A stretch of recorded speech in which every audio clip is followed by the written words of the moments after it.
Hello and welcome to बुस्टडी। बुस्टडी में आपका स्वागत है। आज दिनांक है 30 जुलाई 2021 और 30 जुलाई 2021 के 10 महत्वपूर्ण करंट अफेयर के प्रश्न और उन प्रश्नों से रिलेटेड कुछ महत्वपूर्ण तथ्यों को इस वीडियो में आपके साथ साझा करूंगा। इस वीडियो के आखिरी में हमेशा की तरह कल वाले प्रश्न का आंसर दिया गया है और आज आपके लिए एक नया प्रश्न रखा गया है जिसका आंसर आपको कमेंट बॉक्स में देना है। और उस प्रश्न का जब आप कमेंट बॉक्स में आंसर दें तो उस प्रश्न से रिलेटेड जितनी भी जानकारी आपको पता हो उसको जरूर से जरूर लिखने की कोशिश करें। इस वीडियो का पीडीएफ इस टेलीग्राम चैनल पर जाके आप आसानी से अवेल कर सकते हैं और टेलीग्राम चैनल पर जाने के लिए वीडियो के डिस्क्रिप्शन बॉक्स को चेक कीजिए और कमेंट बॉक्स को चेक कीजिए, वहां पे आपको डायरेक्ट लिंक प्रोवाइड कर दिया हूं। साथ ही अब मैं इंस्टाग्राम पे आ गया हूं तो इंस्टाग्राम पे क्विज अपलोड करता हूं तो आप आसानी से वहां भी जाके क्विज को अटेंड कर सकते हैं। इंस्टाग्राम पर जाने के लिए वीडियो के अबाउट में जाइए और वहां पे डायरेक्ट लिंक प्रोवाइड किया हुआ हूँ। मेरा नाम है सुजीत शाह। चलिए स्टार्ट करते हैं। प्रश्न पहला है, हाल ही में नजीब मिकाती को किस देश के नए प्रधानमंत्री के रूप में चुना गया है? इजराइल, लेबनान, जॉर्डन या सीरिया? तो इसका आंसर है ऑप्शन बी, लेबनान।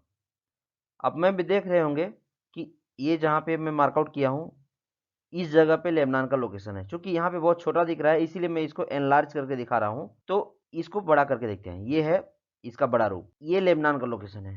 लेबनान पड़ता है सीरिया और इजराइल के मध्य में। और ये जो समुद्र देख रहे हैं आप, ये है भूमध्य सागर। ये इजराइल है, ये पूरा इजराइल। ये सीरिया, ये जॉर्डन,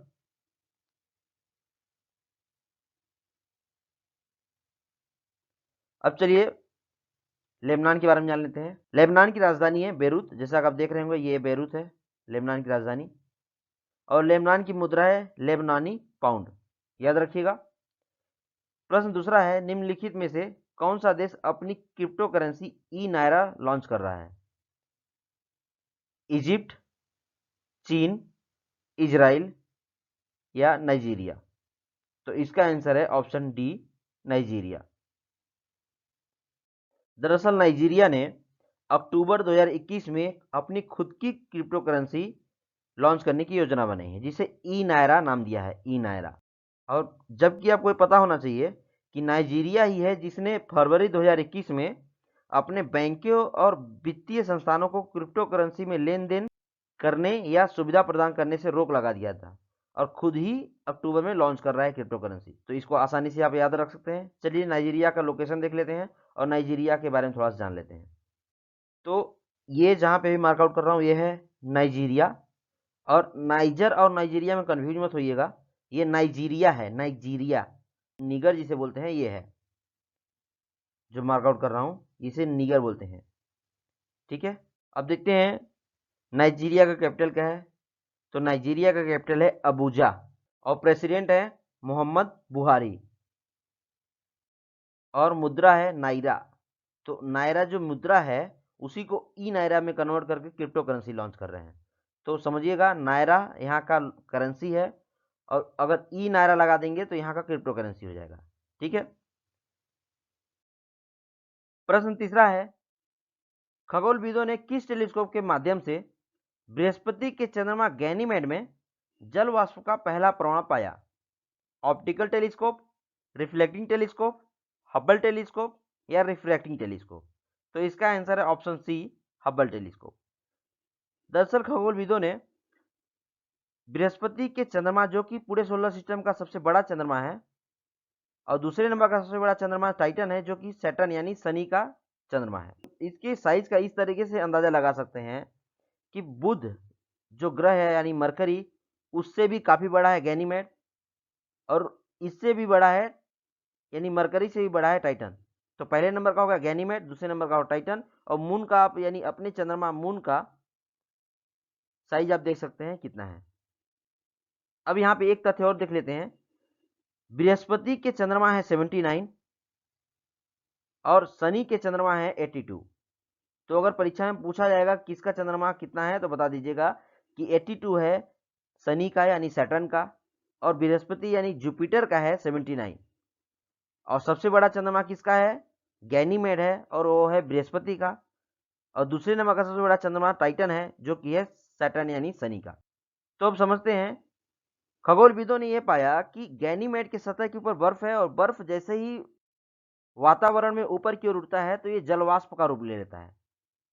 तो सबसे पहले उनको ये पता चला था कि जलवाष्प है, तो जलवाष्प का पता लगाने के लिए उन्होंने जब स्टडी किया तो पता चला इसके सतह पे बर्फ है।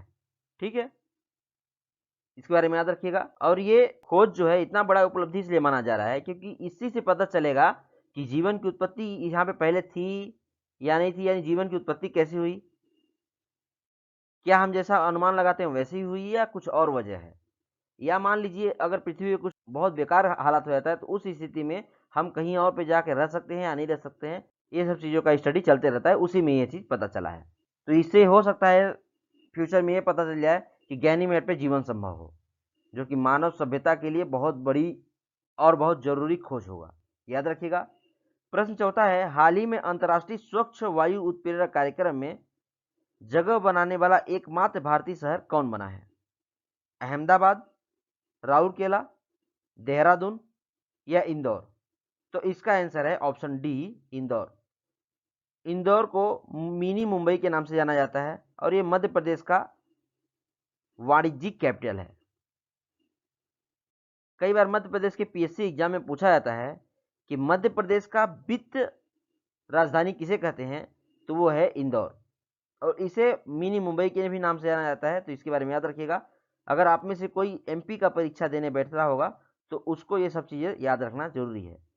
कई बार नेशनल परीक्षाओं में पूछ लिया जाता है तो आपको याद रखना चाहिए भी। अब आपको पता ही होगा कि इंदौर कोई भी रैंकिंग, अगर मान लीजिए स्मार्ट सिटी का हो गया, स्वच्छता का हो गया, कोई भी रैंकिंग आता है भारत का, तो उसमें सबसे नंबर 1 स्थान पे पाया जाता है, क्योंकि यहाँ पे स्वच्छता पे बहुत ज़्यादा जोर दिया गया है और यहाँ पे स्मार्ट सिटी का जो कार्यक्रम है वो सबसे बेहतरीन चल रहा है। तो इंदौर एकमात्र शहर बना जो कि अंतर्राष्ट्रीय स्वच्छ वायु उत्प्रेरक कार्यक्रम में अपना जगह बना पाया है। ठीक है, अब चलिए मध्य प्रदेश के बारे में जान लेते हैं। मध्य प्रदेश की कैपिटल है भोपाल। मध्य प्रदेश के सीएम है शिवराज सिंह चौहान, जिन्हें मामा जी के नाम से भी जाना जाता है। तो परीक्षाओं में अगर आपसे पूछा जाए कि किस नेता को मामा के नाम से भी जाना जाता है तो आप लगा दीजिएगा वहां पे शिवराज सिंह चौहान। मध्य प्रदेश के राज्यपाल हैं मंगू भाई पटेल, याद रखिएगा। अब मैपिंग कराता, लेकिन आपको पता ही कल ही मैं कराया था मध्य प्रदेश के आसपास क्षेत्र को, तो आप याद रखिएगा। चलिए आगे बढ़ते हैं। प्रश्न 5वां है, 30 जुलाई को इंटरनेशनल टाइगर डे मनाया गया। इस वर्ष का स्लोगन यानी कि थीम क्या है? Their future is in our hand, their life is in our hand, their survival is in our hand, या इनमें से कोई नहीं? तो इसका आंसर है option C, their survival is in our hand. याद रखिएगा, आप किसी भी विभाग का परीक्षा देते हैं तो उसमें इन्वायरमेंट नाम करके एक टॉपिक आता है या एक सब्जेक्ट आता है सिलेबस में, उसमें ये सब चीजें पूछा जाता है, क्योंकि टाइगर पारिस्थितिक तंत्र को बनाए रखने में बहुत महत्वपूर्ण भूमिका निभाते हैं। इसीलिए इनके लिए एक इम्पॉर्टेंट डे ही बनाया गया है जो कि इंटरनेशनल तौर पे है, इंटरनेशनल टाइगर डे 30 जुलाई को मनाया जाता है। इस बात को भी याद रखिएगा। और दूसरा इसका स्लोगन यानी कि थीम भी याद रखिएगा कि their survival is in our hand इस वर्ष का स्लोगन है। ठीक है। प्रश्न 6वां है, हाल ही में कौन ओलंपिक में सबसे कम उम्र की स्वर्ण पदक विजेता बनी है? मोमोजी निशिया, रायसालील, फूना नायकामा, या फिर इनमें से कोई नहीं? तो इसका आंसर है मोमिजी निशिया।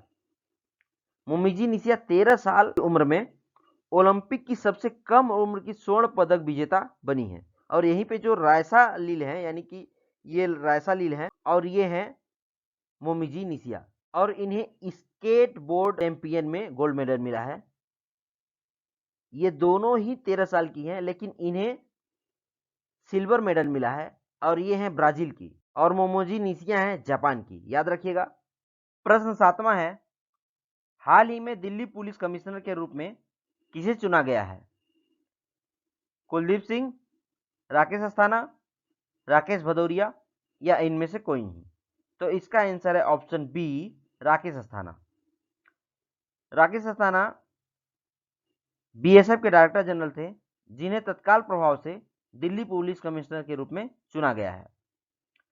ये है राकेश अस्थाना। अब ऑप्शन फर्स्ट में आप जो देख रहे हैं कुलदीप सिंह, ये सीआरपीएफ के डायरेक्टर जनरल हैं, और राकेश भदौरिया जिन्हें आप आरकेएस भदौरिया के नाम से ज़्यादा जानते होंगे, ये हैं चीफ ऑफ एयर स्टाफ, जो कि 26वें नंबर के हैं। और ये जो नंबर बता रहा हूँ 26वां नंबर, ये पूछा जाता है परीक्षाओं में, इसलिए आपको याद रखना है कि 26 नंबर के चीफ ऑफ एयर स्टाफ है। प्रश्न 8वां है, ट्रांसजेंडर व्यक्तियों को नौकरी आरक्षित करने वाला भारत का पहला राज्य कौन बना है? मध्य प्रदेश, कर्नाटक, उड़ीसा या महाराष्ट्र? तो इसका आंसर है ऑप्शन बी, कर्नाटक। कर्नाटक राज्य सरकार ने राज्य में होने वाली सभी सरकारी नौकरी में 1% का आरक्षण देने वाला देश का पहला राज्य बन गया है। कर्नाटक सरकार ने कर्नाटक के हाई कोर्ट, जो कि बेंगलुरु में स्थित है, वहां पे एक रिपोर्ट सौंपा और उसमें बताया कि कर्नाटक सिविल सेवा सामान्य भर्ती नियम 1977 में संशोधन करने के बाद एक अधिसूचना पहले ही इस मामले में जारी किया जा चुका है। अब जैसा कि आपको पता है कि मैपिंग कराऊंगा, तो जल्दी जल्दी देखते हैं। ये है कर्नाटक। कर्नाटक के मुख्यमंत्री हैं बसवराज एस बोम्मई, जो कि हाल ही में नियुक्त हुए हैं। कर्नाटक के राज्यपाल हैं थावरचंद गहलोत, और कर्नाटक की राजधानी है बेंगलुरु। यह है कर्नाटक।